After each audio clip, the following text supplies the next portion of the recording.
Bonjour à tous, nous sommes dans ce chapitre en train d'étudier l'énergie et ses conversions. Alors presque tout ce qui nous entoure consomme ou produit de l'énergie. Une voiture, l'ordinateur, la télé, notre corps. Donc, première chose, c'est que l'énergie, elle est multiple. Elle est multiple par ses formes, puisqu'il y a plusieurs formes d'énergie. Par exemple, il peut y avoir de l'énergie thermique, il peut y avoir de l'énergie électrique, de l'énergie de mouvement, de l'énergie de rayonnement. Donc, il existe plusieurs formes d'énergie. Et ces formes d'énergie, elles sont produites par des sources d'énergie.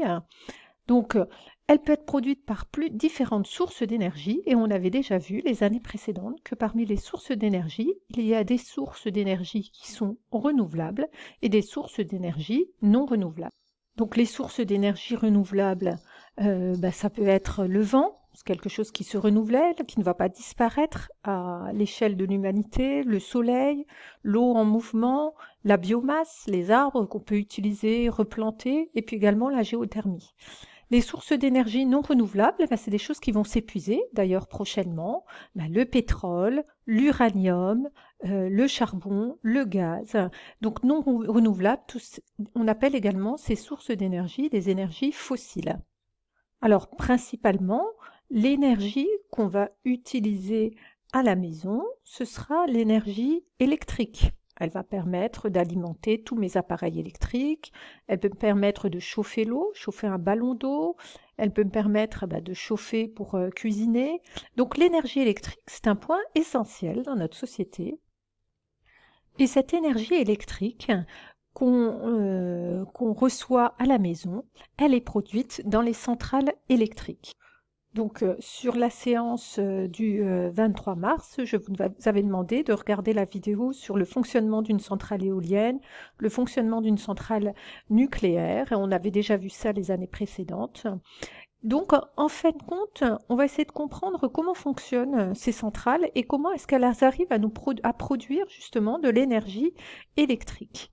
Donc, l'objectif des centrales est de chauffer de l'eau pour générer de la vapeur. Cette vapeur va faire tourner une turbine et cette turbine est reliée à un alternateur. Et cet alternateur, qui va être l'élément clé de notre centrale, qu'est-ce qu'il va faire? Il va convertir cette énergie qui jusque-là était du mouvement, c'est de la vapeur qui fait tourner une turbine, donc là on a une énergie de mouvement, et l'alternateur va la convertir en quoi? Va la convertir en énergie. Vous voyez, il y a des fils reliés au poteau électrique en énergie électrique. En énergie électrique. Donc, quel que soit le moyen de chauffer cette eau, et pour chauffer cette eau, on va pouvoir utiliser plusieurs sources d'énergie. On peut brûler de la biomasse, on peut brûler du pétrole, on peut utiliser de l'uranium, faire des réactions nucléaires qui vont libérer beaucoup de chaleur et qui vont permettre de générer de la vapeur. Donc plusieurs façons pour générer de la vapeur, mais dans tous les cas, on fait tourner une turbine, ce qui fait qu'il y a de l'énergie de mouvement qui est convertie en énergie électrique grâce à l'élément clé de la centrale. D'une centrale, ce sera l'alternateur. Alors, une petite exception, ce sera les panneaux photovoltaïques. Le panneau photovoltaïque, lui, c'est sur un autre principe. C'est tout simplement des petites cellules photovoltaïques qui sont sur le panneau, qui reçoivent de l'énergie de rayonnement et qui la convertissent en énergie électrique. Donc, première chose, je vois que l'alternateur est un convertisseur, le panneau photovoltaïque ou la cellule photovoltaïque est un convertisseur d'énergie. Donc, l'énergie, elle peut être produite par une source d'énergie et elle peut être convertie. Donc, c'est ce qu'on peut noter, c'est produit par une source d'énergie, elle peut être convertie par un convertisseur. Convertisseur, on a cité deux exemples, l'alternateur, on a dit qu'il convertissait de l'énergie de mouvement en énergie électrique.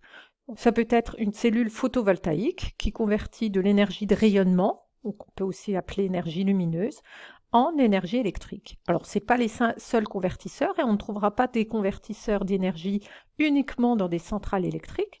Des convertisseurs d'énergie, on peut en trouver chez nous, à la maison. Par exemple, quand j'utilise une bouilloire électrique, ma bouilloire, qu'est-ce qu'elle reçoit? Elle reçoit de l'énergie électrique, elle fonctionne grâce à l'électricité. Et puis en échange, qu'est-ce qu'elle fait? Eh bien, elle va chauffer mon eau. Donc, elle convertit cette énergie électrique en énergie thermique. Alors, je rappelle que énergie thermique, c'est la même chose que de la chaleur. Ça veut dire exactement la même chose. Ensuite, il pourrait y avoir d'autres types de conversion d'énergie. Je peux avoir, par exemple, mon ordinateur. L'ordinateur, il fonctionne à l'électricité, donc il reçoit de l'énergie électrique. Et puis moi, je peux voir mon écran qui est lumineux, donc il m'a converti cette énergie électrique en énergie lumineuse. Question, est-ce que 100% de l'énergie électrique est convertie en énergie lumineuse? Non, il va toujours y avoir des pertes. On le ressent par exemple pour l'ordinateur, quand il est posé sur nos genoux, on voit bien que ça chauffe. Donc on aura toujours des pertes. Et ces pertes, c'est des pertes sous quelle forme? C'est des pertes toujours qui vont être sous forme de chaleur, donc sous forme d'énergie thermique. Ce qui fait qu'on pourrait faire, alors ce qu'on a représenté là, c'est une chaîne énergétique. Donc là, on a la chaîne énergétique de l'ordinateur. Là, on a la chaîne énergétique de la bouilloire, qui elle aussi, toute son énergie électrique ne permet pas que de chauffer de l'eau. Il y a aussi un petit peu de chaleur qui va être perdue. Donc on aura la même chose, on a des pertes sous forme d'énergie thermique. Donc ce qu'on a représenté là, c'est une chaîne énergétique. Et pour chacune des chaînes énergétiques, on est capable de faire quoi? On est capable d'écrire une petite équation de conversion d'énergie. Alors l'équation de conversion d'énergie, c'est tout simplement de dire quelle énergie s'est transformée en quoi. Donc par exemple, pour le cas de la bouilloire, qu'est-ce que je constate? Je constate que l'énergie qu'a reçue la bouilloire, c'est quoi? C'est celle-là, c'est cette énergie reçue. Elle est devenue quoi, cette énergie reçue? Elle est devenue à la fois l'énergie chaleur dont j'ai besoin, que je peux appeler de l'énergie utile, plus une énergie que je n'ai pas besoin, qui est tout simplement perdue, celle-ci, qu'on va appeler énergie perdue. Cette conservation d'énergie, on peut aussi l'exprimer pour l'ordinateur. Donc l'énergie électrique ici, qui est reçue, cette énergie électrique, alors je peux l'appeler énergie reçue ou énergie électrique. Alors là, je vais l'appeler énergie électrique, c'est la même chose, puisque je vois bien qu'ici, mon énergie électrique, c'est mon énergie reçue. Elle est égale à quoi? Eh bien, elle est égale à l'énergie qui était utile. Ici, c'est l'énergie lumineuse, plus des pertes sous forme d'énergie thermique, plus l'énergie thermique.